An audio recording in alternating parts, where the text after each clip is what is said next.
1절부터 6절까지입니다. 804페이지. 찾으신 줄 알고 교독하겠습니다. 복 있는 사람은 악인들의 꾀를 따르지 아니하며 죄인들의 길에 서지 아니하며 오만한 자들의 자리에 앉지 아니하고 오직 여호와의 율법을 즐거워하며 그 율법을 주야로 묵상하는다. 그는 시냇가에 심은 나무가 철을 따라 열매를 맺으며 그 잎사귀가 마르지 아니함 같으니 그가 하는 모든 일이 다 형통하리로다. 악인들은 그렇지 아니하며 오직 하나님의 나는 여호와 같도다. 그러므로 악인들은 심판을 견디지 못하며 죄인들이 의인들의 모임에 들지 못하리로다. 그러므로 의인들의 길은 여호와께서 인정하시나 악인들의 길은 망하리로다. 아멘. 이제 특송이 있습니다. 잠깐만.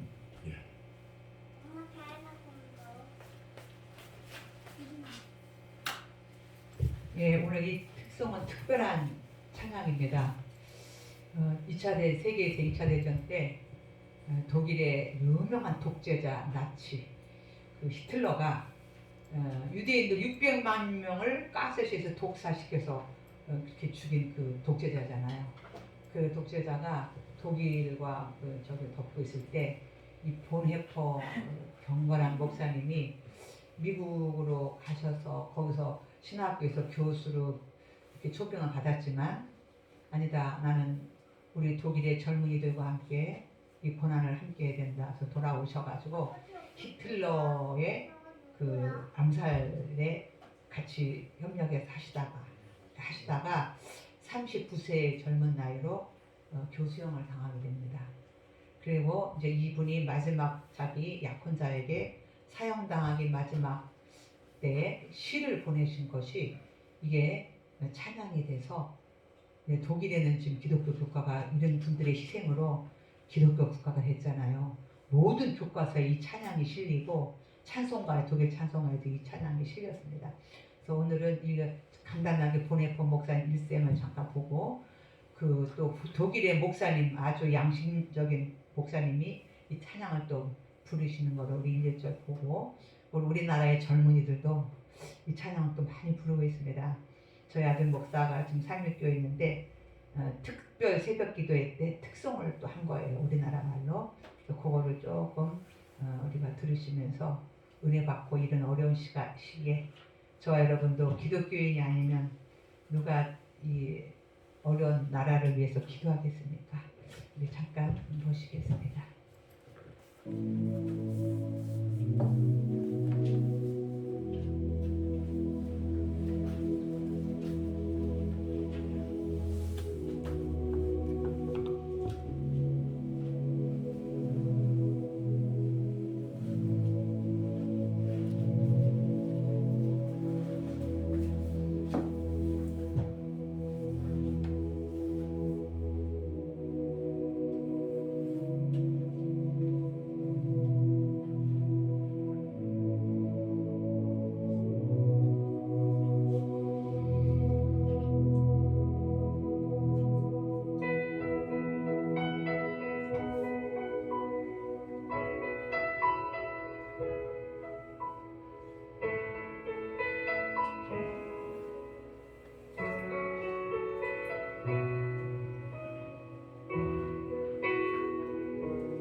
behütet und 선한 능력에 getröstet 보호받고 wunderbar. 위로받는 이 놀라움 속에 So will ich diese Tage mit euch leben 살기 원하고 und mit euch gehen in 여러분 ein 오늘 새로운 neues 해를 Jahr. 맞이하고 싶습니다. Von guten Mächten wunderbar 선한 능력으로 geborgen, 우리는 너무 잘 보호받고 erwarten wir getrost, 믿음으로 was 나가기를 kommen 기대하고 mag. Gott ist mit uns am Abend 하나님께서는 밤이나 아침이나 우리 곁에 계십니다. und ganz gewiss an jedem neuen Tag. Noch will das Alte unsere Herzen quälen, noch drückt uns böser Tage schwere Last. Ach Herr, gib unseren aufgescheuchten Seelen das Heil, für das du uns bereitet hast. Von guten Mächten wunderbar geborgen, erwarten wir getrost, was kommen mag. Gott ist mit uns am Abend und am Morgen und ganz gewiss an jedem neuen Tag. Lass warm und still. 예, 다음에 이제 우리나라 말로 번역이 된 찬양을 듣겠습니다.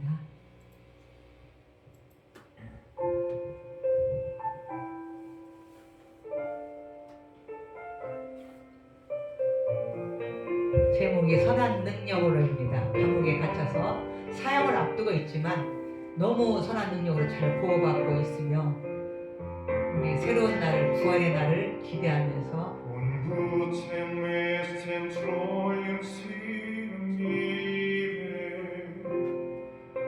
behütet und getröstet wunderbar. Du willst diese Tage mit uns leben und mit uns gehen in ein neues Jahr.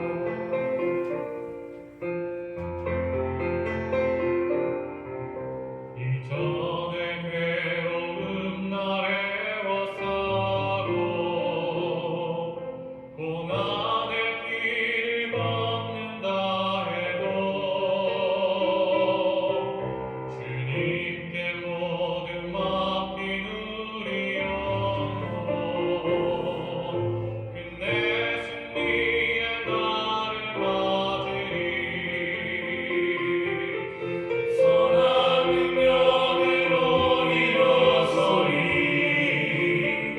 주만 의지하리 믿음으로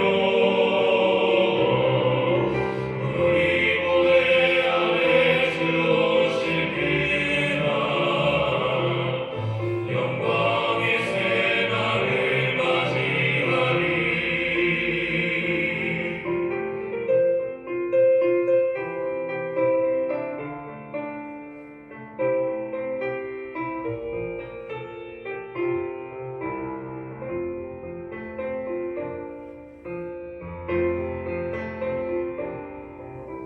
Von guten Mächten treuend hingehen, behütet und getröstet wunderbar. So will ich diese Tage mit euch leben und mit euch gehen in ein neues Jahr. 주님이 가신 고난의 순간을 우리로 감사하며 가리리 주님의 남은 고난 채워가며 예수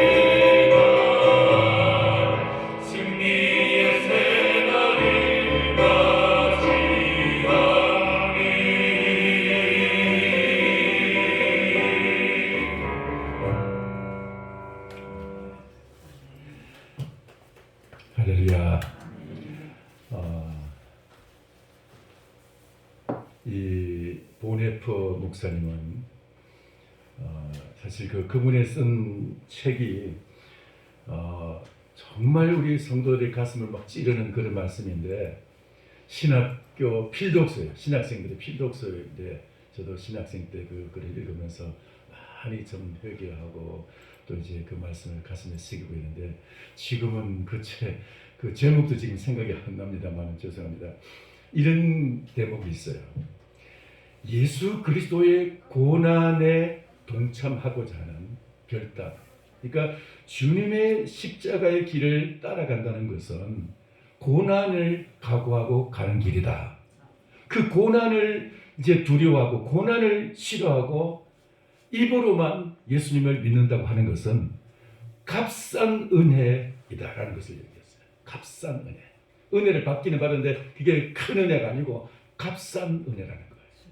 그러니까 고난 없이 아무 책임도 의무도 감당하지 않고 하나님의 말씀을 지키고자 하는 그 고난의 길을 가지 아니하고 그냥 편안한 길을 가면서 예수님을 믿겠다는 것은 값싼 은혜라는 거예요.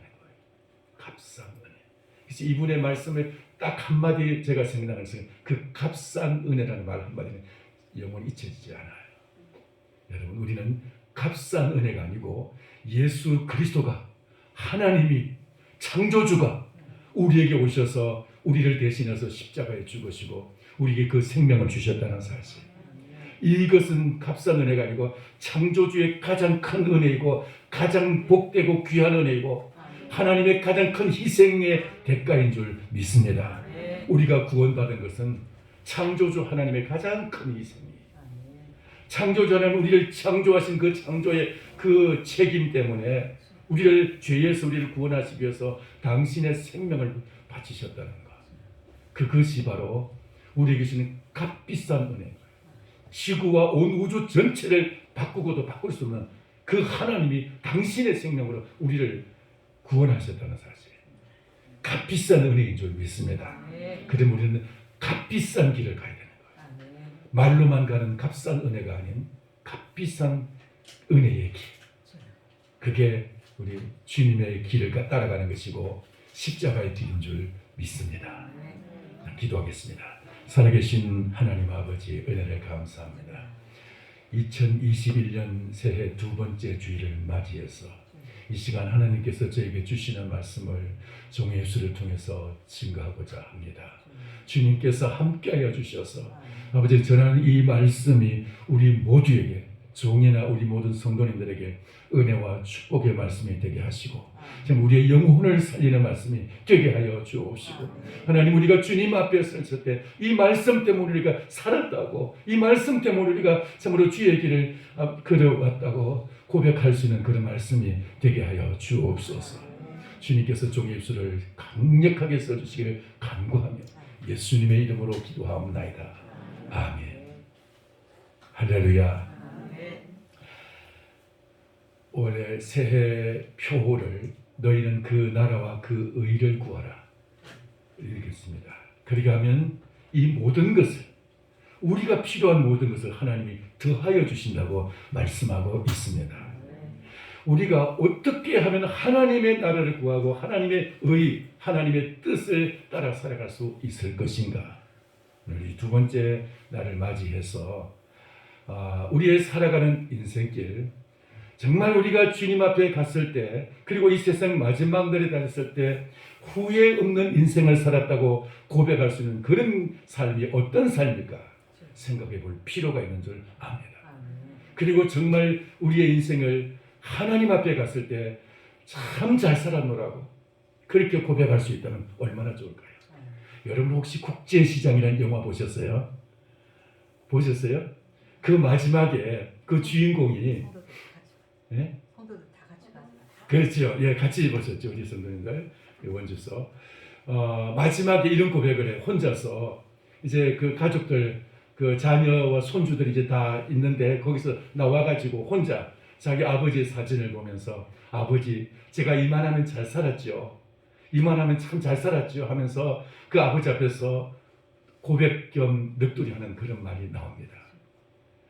자기 자신을 위해서는 하나도 요구하지 않냐고 그 아버지가 맡겨준 가족들, 그 가족들을 위해서 희생하며 살아왔던 오달수인가? 그 주인공이? 달수 아니고 주인공 이름이 지금 생각 안 납니다. 하여튼 그 주인공이 이제 그 가족들을 위해서 희생하며 살아왔던 그 마지막 고백이 아버지 제가 이만하면 잘 산 거 아닙니까? 라고 고백을 했어요. 우리도 주님 앞에 갔을 때 아버지 제가 이만하면 잘 살지 않았습니까? 라고 고백하는 날이 오기를 소원합니다. 할렐루야. 우리 하나님 아버지 앞에 섰을 때 아버지 정말 제가 이러한 삶을 살아가기 위해서 정말 고생스럽고 힘들고 정말 너무너무 마음이 아픈 일들을 많이 당했지만 그래도 아버지의 뜻을 이루기 위해서 아버지의 말씀을 지키기 위해서 제가 이 평생 참 그래도 힘들게 살아왔습니다. 그래도 이만하면 잘 살았죠 라고 고백하는 날, 그런 날이 온다면 얼마나 행복하고 얼마나 영광스러울까요? 그러면 그런 날이 되기 위해서 우리는 어떻게 될까요? 우리가 이 세상을 다 끝났을 때 우리의 인생에 아무것도 남는 것 없이 우리가 주님 앞에 갈 때 빈손으로 정말 아무것도 남김없이 빈손으로 가게 된다면 얼마나 헛된 삶일까요? 알렉산더라는 그 왕이, 그리스의 알렉산더는 세계 4대 영웅 중에 한 사람이죠. 이 사람이 마지막 죽으면서 그 신하들에게 유언을 남겼다고 합니다. 내 관 양쪽에다 뚜껑을 구멍을 내고 내 손을 거기다 꺼내가지고 빈손으로 빈손으로 바깥에 나오도록 그렇게 해가지고 나를 이제 묻어달라고 했다고 합니다. 그게 주는 메시지가 뭐겠습니까? 인생에는 빈손으로 와서 빈손으로 가는 인생이라는 것이죠. 그러나 성도는 여러분 이 땅에서 빈손으로 왔지만은 우리는 이 땅에서 주님 앞에 갈 때 우리의 손과 우리의 모든 우리 가슴에 가득 채워가지고 가야 될 것이 있습니다. 여러분 다른 것은 가지고 갈 수 없습니다. 돈도 권력도 명예도 이 세상에 그 어떤 것도 우리가 가져갈 수 없어요. 아무것도 가져갈 수 없어요. 그러나 가져갈 것이 있습니다. 그것을 가져가야 될 줄 믿습니다. 복된 삶을 살아가는 것이 무엇이냐? 이 말씀을 우리가 통해서 정말 우리가 아버지 앞에 가지고 갈 수 있는 그것이 무엇인지를 여러분 오늘 이 말씀을 통해서 살펴보시기 바랍니다. 복 있는 사람은 어떤 사람이냐? 오늘 1절에서 이렇게 말씀하고 있는데 시편 1편은 여러분 시편 150편 전체의 서시라고 합니다. 이 시편 전체의 주제의 시이기도 합니다. 그러니까 시편 150편 전체가 바로 이 복 있는 사람은 어떤 사람이냐 여기서부터 출발하는 것이고 이게 바로 제목과 같은 말씀이죠. 제목이에요. 그리고 이제 그 결론은 시편 150편 마지막 절에서 뭐라고 했냐면 호흡이 있는 자마다 다 여호와를 찬양할지어다. 그런 말씀으로서 끝나고 있어요. 그게 결론의 말씀이에요. 시편 전체에. 이게 복 있는 사람은 어떤 사람이냐? 이게 시편 전체 제목과 같은 말씀인데 어떤 사람이냐? 그것은 사람들이 복이 어디 있는지 막 찾아가고 따라가고 복을 찾아서 헤맬 필요가 없어요. 복이 어디냐? 사람들은 저 산 너머 어딘가에 복이 있다고 말하기에 나도 남들 따라 거기 따라갔다가 눈물만 머금고 돌아왔네. 옛날에 그 칼 부세라는 사람의 그 시를 갖다가 그 중학교 때 그걸 열심히 암송하고 그랬습니다. 자, 그런데 여러분 남 따라 그 복을 찾아갈 필요가 없어요. 행복이 어디 있느냐라고 어딘가 찾아갈 필요가 없어요.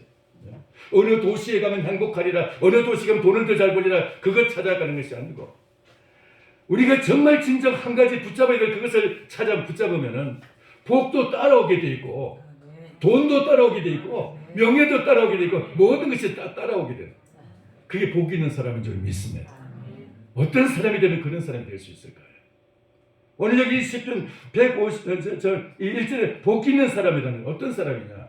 첫째, 하나님 중심의 삶을 살아가게 될 때 복 있는 사람이 될 줄 믿습니다.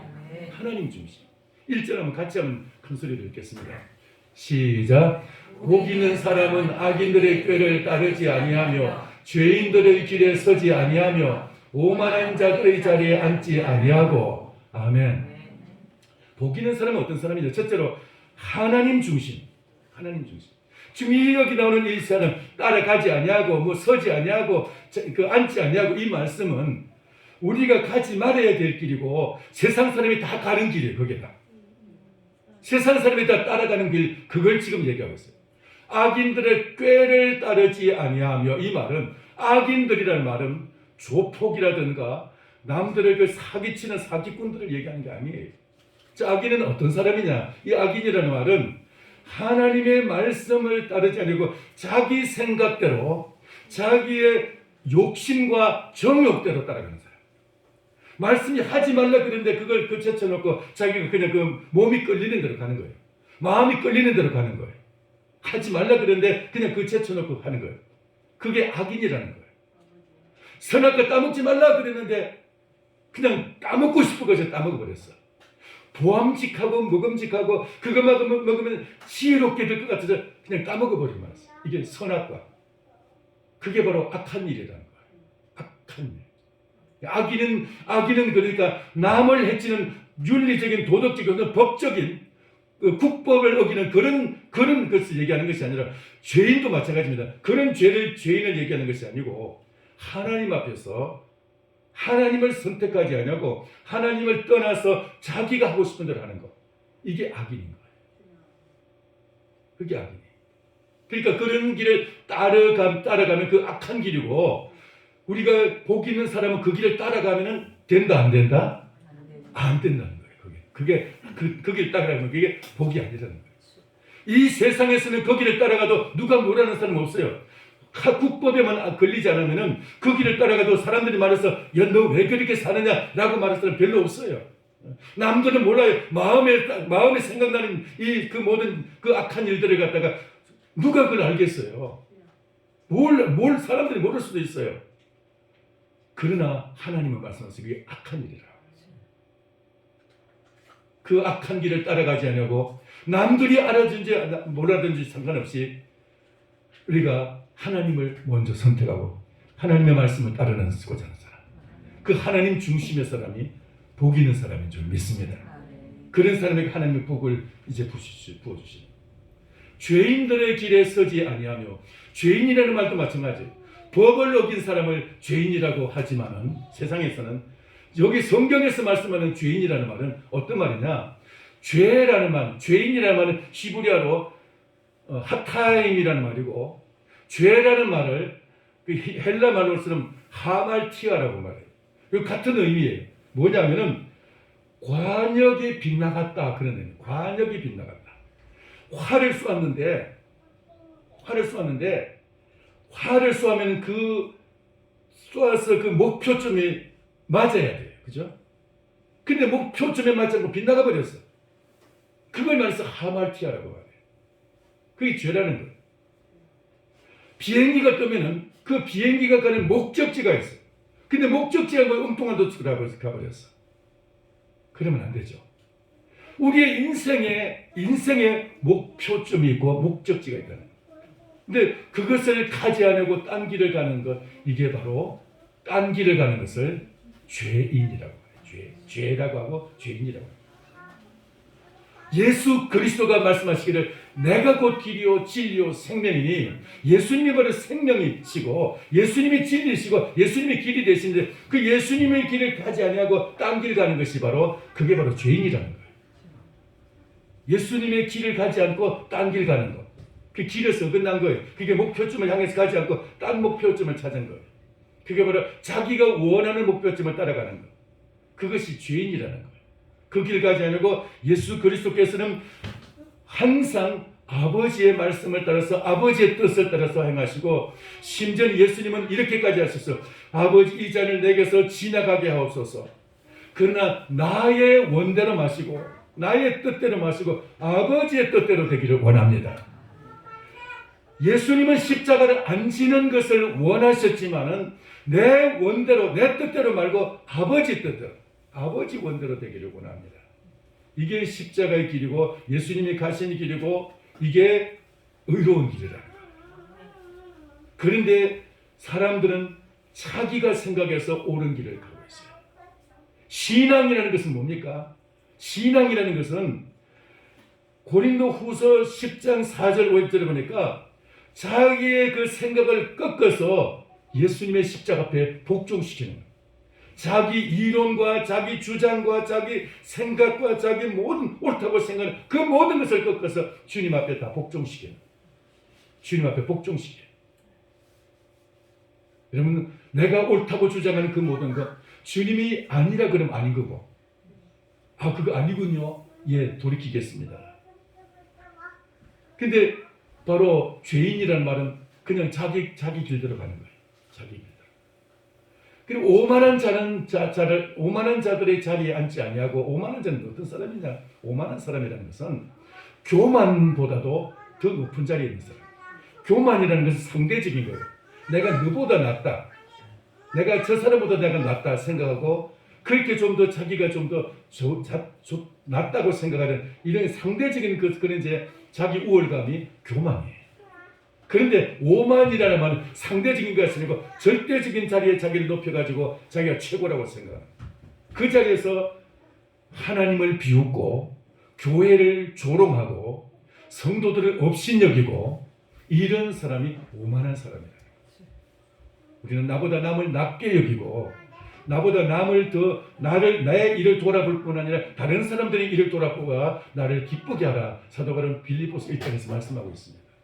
이와 같이 우리가 자기 일뿐 아니라 다른 사람들의 일도 돌아보면서 나보다 남을 낮게 여기는 것이 성도의 삶이고 성도의 그 모습인데, 오만한 사람은 하나님보다도 자기가 높은 자리에 있어요. 하나님도 비웃고 교회를 갖다가 경멸하고 조롱하고 교회를 비판하고 하는 사람은 이거 오만한 사람. 이런 의미예요. 오만하다는 것은. 그러니까 하나님보다도 높은 자리에 있는 거예요. 자기가. 자기 생각으로 모든 걸 다 판단하고 비판하고 자기 생각대로 모든 것을 다 재는 거예요. 이건 이렇고 이건 이렇고. 하나님과 상관없어. 이런 사람은 오만한 사람이고, 이런 길을 가지 아니하고 이런 자리에 앉아 있지 아니하고 오직 하나님 앞에서 겸손하게 낮아지고 하나님 앞에서 모든 것을 다 이제 생각하는 사람. 그러니까 하나님이 옳다 그러면 옳은 것이고 아니라면 아닌 것이고 모든 것이 하나님 중심의 사람. 이게 바로 복 있는 사람인 줄 믿습니다. 할렐루야. 여러분, 복 있는 사람 되기를 축원합니다. 그러면 하나님이 막 복을 이렇게 하나님이 그 속에 이제 막 이 복을 갖다 채워 주실 줄 믿습니다. 그러니까 이런 사람에게 하나님께서 모든 것 다른 것 다 필요한 것 다 공급해 주시는 것입니다. 먼저 그 나라와 그 의를 구하라. 이것은 바로 그 속에 이런 하나님 중심의 그 중심이 있기 때문에 하나님께서 그에게 필요한 것을 갖다 더해 주시고 채워 주시고 공급해 주시고, 할렐루야, 주님이 역사해 주시는 거예요. 그리고 두 번째로 어떤 사람이냐? 말씀 중심의 사람. 말씀 중심. 2절 같이 읽겠습니다. 2절 시작. 오직 여호와의 율법을 즐거워하여 그의 율법을 주야로 묵상하는도다. 아멘. 오직 여호와의 율법을 즐거워하여 그의 율법을 주야로 묵상하는도다. 여러분, 우리가 무엇을 즐거워하느냐에 따라서 여러분 우리의 삶의 방향이 다르게 되어 있어요. 어떤 사람이 그런 말을 했습니다. 성공의 비결은 내가 잘하는 것과 하고 내가 즐거워하는 것이 만날 때, 내가 잘하는 그것을 즐거워할 때 거기서 성공할 수 있다는 거예요. 그런데 그것이 여러분 내가 즐거워하고 좋아하는 것이 하나님과 상관없이 즐거워한다면 그거는 복 있는 사람이 아닌 거예요. 복 있는 사람은 어떤 사람이냐? 즐거워하는 일이 하나님의 말씀일 때, 할렐루야, 하나님의 말씀이 나의 즐거움이 될 때 복 있는 사람이 되는 거예요. 시편 119편을 보니까 내가 하나님의 여호와의 율법을 내가 즐거워해서 그 율법 때문에 내가 새벽에 그 새벽 미명에 새벽에 이제 날이 새기도 전에 일어나 가지고 말씀을 붙잡았나이다. 말씀이 삼아가지고 말씀이 막 너무 그리워가지고 아직 날이 새지도 않았는데 그 말씀을 보려고 그냥 다시 일어나가지고 말씀을 찾는, 말씀을 즐거워하는 사람, 이게 복 있는 사람. 여러분, 즐거워하는 것이 뭡니까? 텔레비전이 여러분의 즐거움입니까? 여러분, 운동이 여러분의 즐거움입니까? 돈 쓰는 것이 여러분의 즐거움입니까? 아니면 나를 치장하는 것이 즐거움입니까? 쇼핑하는 것이 즐거움입니까? 주의 말씀이 여러분의 최고의 즐거움이 되기를 축원합니다. 그러면 복이 있는 거예요. 그러면 복이 막 따라오는 것이고 복이 막 하나님께서 채워주시는 것이고 그러면 그 사람에게는 다른 필요한 것도 보고 계시는 거예요. 그게 그 나라와 그 의를 구하는 거예요. 할렐루야. 하나님의 말씀이 즐거움이 된다는 것이 얼마나 행복한 일이고 얼마나 복된 일인지. 그래서 이 삶을 살아가지 못하는 것에 대한 고통과 그 마음의 그 허탈함, 그 마음의 그 이제 텅 빈 마음, 그걸 말해서 예수님께서는 마태복음 5장 3절 이하에서 심령이 가난한 자는 복이 있나니. 심령이 가난하다는 게 뭡니까?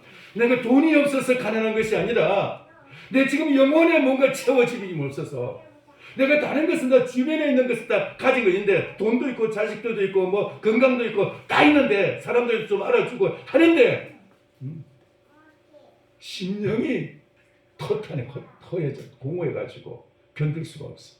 심령이 가난한 사람, 복 있는 사람에 그 속에 하나님의 말씀을 채워지게 될 때 말씀이 그에게 마음이 든든함이 될 줄 믿습니다. 예수님이 금식하신 후에 사단이 찾아와서 첫 번째 시험이 뭡니까? 이 돌들을 떡을 만들어서 먹어라. 오늘 우리를 치면 밥으로 만들어서 밥에 먹어라. 돌 가지고. 예수님은 창조주이시기 때문에 충분히 가능한 일인 줄 압니다. 근데 주님께서 뭐라고 대답하셨어요? 사람이 떡으로만 밥으로만 사는 것이 아니요. 다른 말하면 돈으로만 사는 것이 아니요. 하나님의 입에서 나오는 말씀으로 살 것입니다. 모든 말씀이 우리에게 있어서 영혼의 밥이 되어서 여러분 밥을 사모하는 것보다 이 영혼의 말씀, 영혼의 밥인 하나님의 말씀을 더 사모하고 더 즐거워하는 삶이 복 있는 사람이다. 여러분 밥 오늘 아침 식사 보셨습니까? 식사하셨어요? 아 나는 밥맛이 없어서 요즘 막 그러시는 분 있습니까? 아, 그건 좀 건강에 이상이 생긴 거예요. 건강에 이상이 생긴 거예요. 근데 아침에 영혼의 밥, 성경을 읽고 오신 분 계셔요? 얼마나 읽고 오셨어요? 그걸 읽지 않고 오셨다면 그것은 내가 영혼의 지금 입맛을 잊어버린 거예요. 영혼의 밥맛을 잃어버린 거예요. 어떤 목사님이 그런 말을 얘기를 했습니다. 이분이 이제 청소년 사역을 하는데 그냥 청년들이 참 담배를 많이 피워요. 술 담배를 많이 하는데 막 청년 이제 그 찬양단도 있는데 얘네들 막 몰래 슬쩍슬쩍 담배도 피우고 막 그러는 거예요. 근데 너희들 담배를 한 꼬치 피울 때는 반드시 성경도 한 장 읽어라. 술 마실 때는 반드시 술 한잔 하기 전에 성경 먼저 읽어라. 그렇게 이제 가르치는 거예요. 그래가지고 성경 술 한 잔, 성경 한 잔, 술 한 잔, 성경 한 잔. 반드시 술 한 잔 하기 전에 성경을 읽어라. 만약에 술을 먼저 먹었다, 그러면 그 회개하고 또 성경을 한 장 읽으라는 거예요. 술 2잔 마셨다, 그럼 성경 2장 읽으라는 거예요. 그래가지고 계속해서 가르치는 목사님이 계셔요. 저 마크스라는 마크스의 인도자의 그 갖다가 이제 지도하셨던 그 목사님이었어요. 자, 그런데 그분이 그런 경험이 있대요. 아, 내가 이렇게 살아서는 안 되겠다 하고 술 마시면은 그 술 담배 많이 하는데 술 마시면은 성경 읽고 술 2잔 하면 성경 2잔 읽고 담배 한 대 피면 또 성경 한 장 읽고 그렇게 했는데 성경을 갖다가 한 분을 다 읽는 동안에 술 담배를 다 끊게 됐어요. 할렐루야. 본인이 그런 체험이 있으니까 젊은이들에게 자꾸 그렇게 가르치는 거예요. 여러분 여기는 뭐 그런 분 안 계시지만은 혹시라도 내가 밥은 먹어도 참 그 소화도 잘 되고 밥맛도 있고 제가 전에 그런 말 했잖아요. 물만 마셔도 맛이 있고 싱거우면 싱거운 대로 맛 있고 짜면 짠 대로 맛 있고 얼마나 그 밥맛이 좋은지. 죄송합니다. 성경 맛은 그렇게 많이 참 좋지 않았어요. 성경은 사실 의무적으로 많이 읽고 그랬어요. 그런데 지금은 올해는 요즘은 조금 철이 좀 들었다고 조금 달라지는 것 같아요. 성경이 조금씩 이제 재미가 더 있어지고 철이 드는 것 같아요. 물론 이제 그렇다고 해서 성경을 적게 읽지는 않았습니다. 저도 결혼하기 전에 한 20도 가고 이제 쭉 성경을 지금까지 읽어왔습니다만은 하여튼 말씀이라는 것이 얼마나 말씀을 사랑하고 즐거워하느냐에 따라서 달라지게 되죠. 옛날에 우리 신학교 교수님 한 분은 성경 20독도 안 하고 목사하겠다는 놈은 도둑놈이라고, 이 사기꾼이라고 막 그런 말씀하셔서 제가 얼마나 그냥 찔려가지고 그렇게 성경을 읽고 그랬는데, 그래서 이제 20독 하고 결혼할 때는 20독 채 못했습니다. 결혼하게 되면서 이제 그때부터 했는데, 하여튼 우리가 여러분 성경 말씀 중심의 삶을 살아가는, 하나님의 말씀에 대한 우리의 그 태도에 따라서 우리는 달라지겠습니다. 의에 줄이고 목마른 자는 복이 있나니 저희가 배부름을 얻을 것이다. 만족해진다는 것입니다. 의에 줄이고 목마른 게 뭡니까? 하나님의 말씀에 대한 굶주림이, 하나님의 말씀에 대한 목마름이, 다른 말은 은혜에 대한 목마름이에요. 은혜를 목마르고 은혜에 대한 사모하는 마음, 그 갈증이, 그 목마름이, 여러분 이제 목말라서 물을 마시듯이 그렇게 말씀을 찾는 그 은혜가 있기를 축원합니다. 그게 복 있는 사람입니다. 여호와의 율법을 즐거워한다는 것이 바로 그거예요. 율법이 여러분 의무가 되지 않냐고. 처음에는 의무로라도 이거야죠. 여러분 밥이 맛이 없어서 안 먹으면 됩니까? 밥 맛이 없다고 나 밥 안 먹어. 저도 옛날에는 조금 감기만 들어도 밥 안 먹었어요. 식사 안 했어요. 그런데 안 되더라고요. 안 되겠더라고요. 그래서 이제 억지로 먹고 그랬는데, 여러분 억지로라도 먹어야 약을 또 먹고 그러죠. 약을 먹기 싫어서 밥을 먹고 그러는데, 아침 식사 안 하던 사람이 약을 먹기 위해서, 아침에 약 먹기 위해서 또 밥을 먹는 사람이 있고, 우리는 그렇게라도 성경을 읽어야 할 줄 믿습니다. 할렐루야. 하나님의 말씀에 대한 우리의 사모함과 말씀에 대한 이 처음에는 의무감으로라도 읽지 않으면은 우리의 영혼의 건강은 주님은 주실 수 없는 거예요. 우리의 영혼은 하나님의 말씀을 부지런히 내가 읽고 묵상하고 이 말씀을 따라 살려고 하는 그 몸부림 속에서 내 영혼의 건강이 유지가 될 줄 믿습니다. 이게 안 되는 사람은 어떤 문제 앞에서도 우리는 절대로 우리가 버텨낼 수도 없고 이길 수도 없어요. 우리의 그 마음의 공허함 때문에, 마음의 그 허전함 때문에 다른 것을 찾게 돼 있어요. 다른 것을, 죄를 따라가게 돼 있어요. 죄를. 이 마음속에 말씀으로 충만하지 않으면 죄를 이길 수가 없어요. 이 세상에 어떤 유혹을 이길 수가 없다고요. 왜? 그 마음의 공허함을 채우려고. 그러다 보니까 그냥 그 마음의 공허함을 엉뚱한 데서 찾는 거예요. 세상으로부터 그 공급을 받으려고 하는 거예요. 어떤 사람은 술을 마시고, 어떤 사람은 마약을 하기도 하고. 그게 왜요? 이 마음의 공허함을 채울 필요 없으니까 그걸 엉뚱한 데서 그걸 채우려고 하는 거예요. 그것이 그에게 채워집니까? 마치 목마른 사람이 바닷물을 마시면 더 갈증이 더 심해지는 거죠. 이 세상은 그와 같은 거예요. 오늘 우리는 여러분 하나님의 말씀에 대한 이제 그 목마름을 갖고, 말씀에 대한 굶주린 심정을 가지고 말씀을 찾기를 축원합니다. 하나님의 말씀, 그것만이 우리에게 정말 우리에게 참 만족과 참 기쁨과 참 그 배부름을 주시죠. 배부름. 할렐루야. 그러면 이 세상 안 찾아도 돼. 하나님이 그렇게 우리를 창조하셨어. 그렇게 창조하셨기 때문에 그것으로 채우지 않고 다른 것으로 대신 채우는 것은 다 가짜예요. 다. 그게 채워지지 않는 거예요. 그게 먹으면 먹을수록 더 허기지고 더 오히려 목마르집니다. 사막에서는 사막에서 계속 가다가 막 목말라서 견디지 못할 때 신기루가 나타난답니다. 그러면 그 신기루를 막 따라가다 보면 없어. 또 이제 더 멀리 또 있어. 또 따라가다 보면 또 그게 또 더 멀리 가. 어떤 경우에는 그 사막에서 이것이 물이라고 생각하고 그저 물을 마시는데 이게 물이 아니고 막 모래를 마시기도 하고 착각해가지고.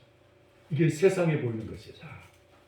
여러분의 그 갈증을 세상 것으로 채우지 마시고 오직 주의 말씀으로 채워지게 되기를 축원합니다. 그것만이 우리에게 참 복이고, 그것만이 우리에게 진정으로 우리가 든든하게 우리의 영혼을 채울 수가 있는 것입니다.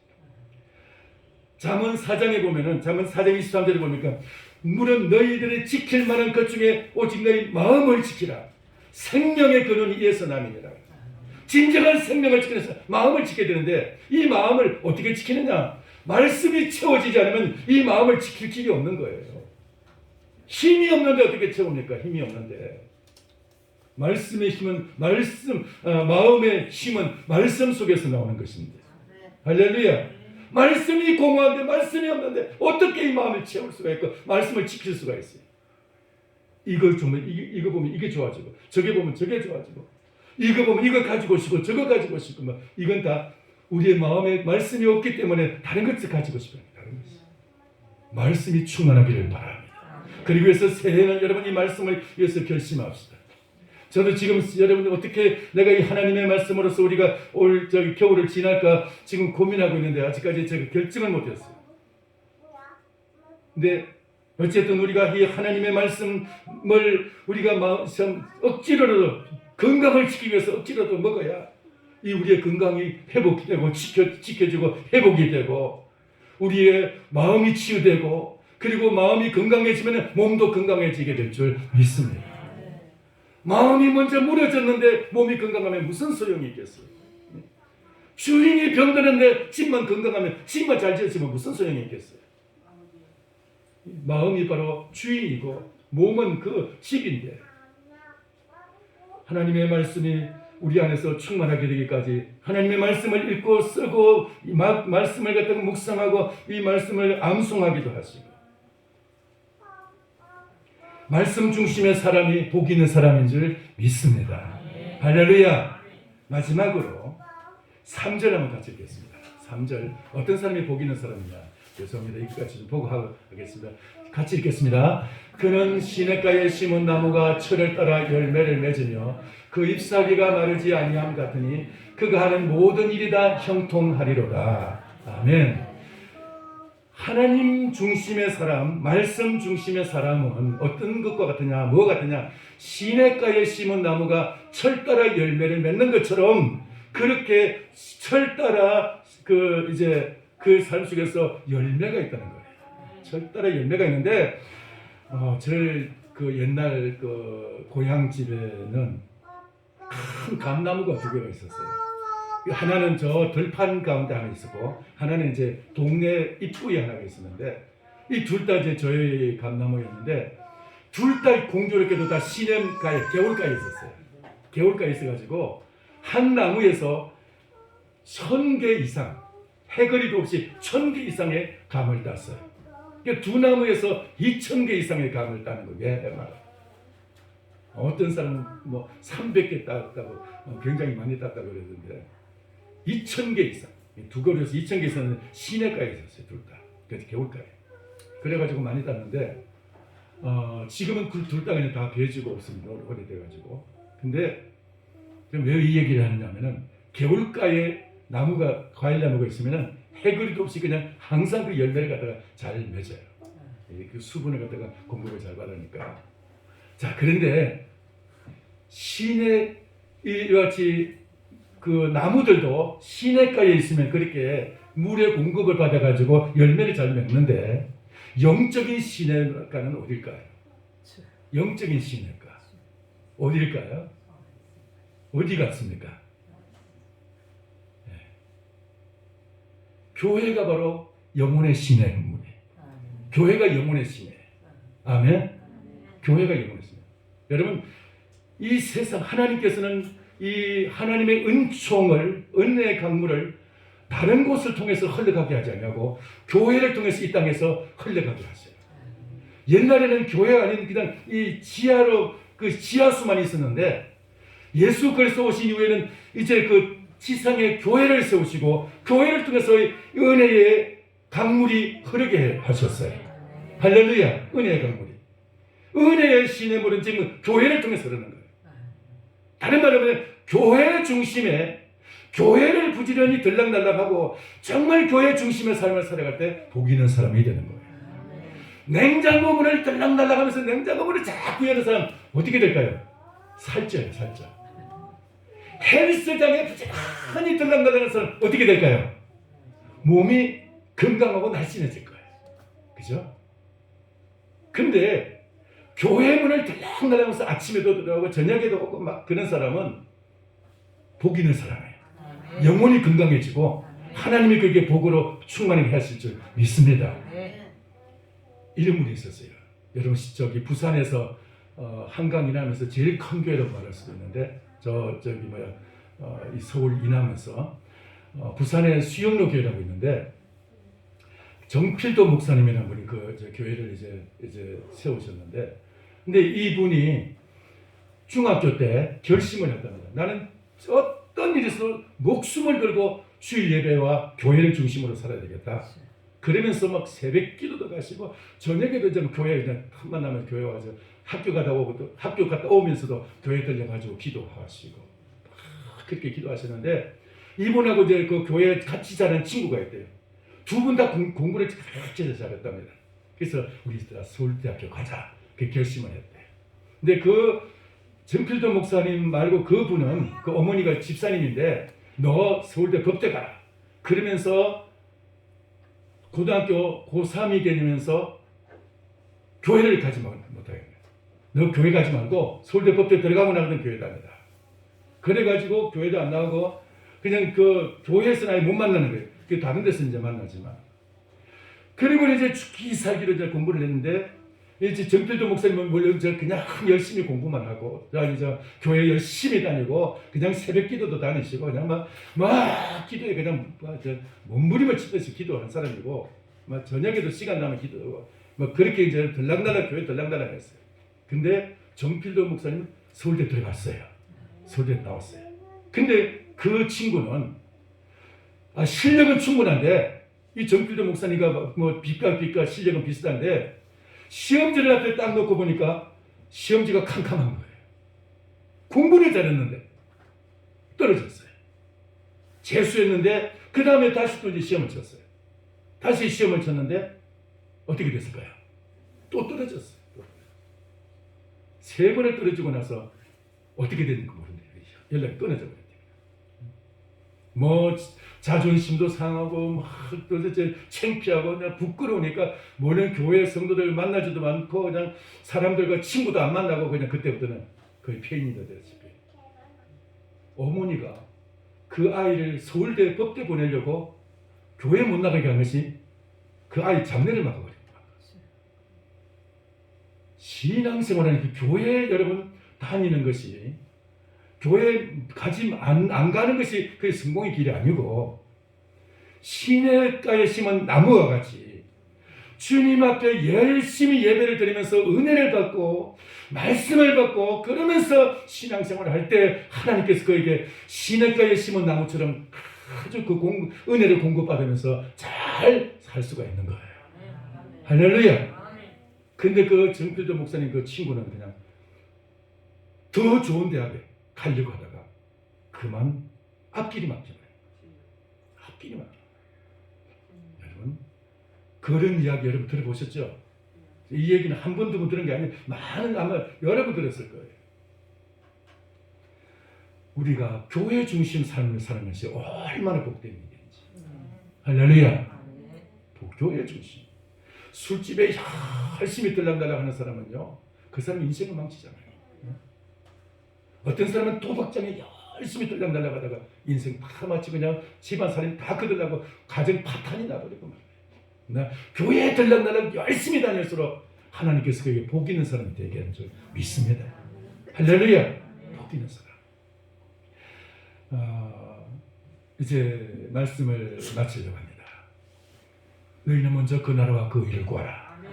그러면 이 모든 것을, 우리의 필요한 모든 것, 원하는 모든 것 주님은 다 채워주십니다. 솔로몬이 하나님 앞에서 1000번제를 드렸을 때 하나님이 내 소원이 무엇이냐고 물었습니다.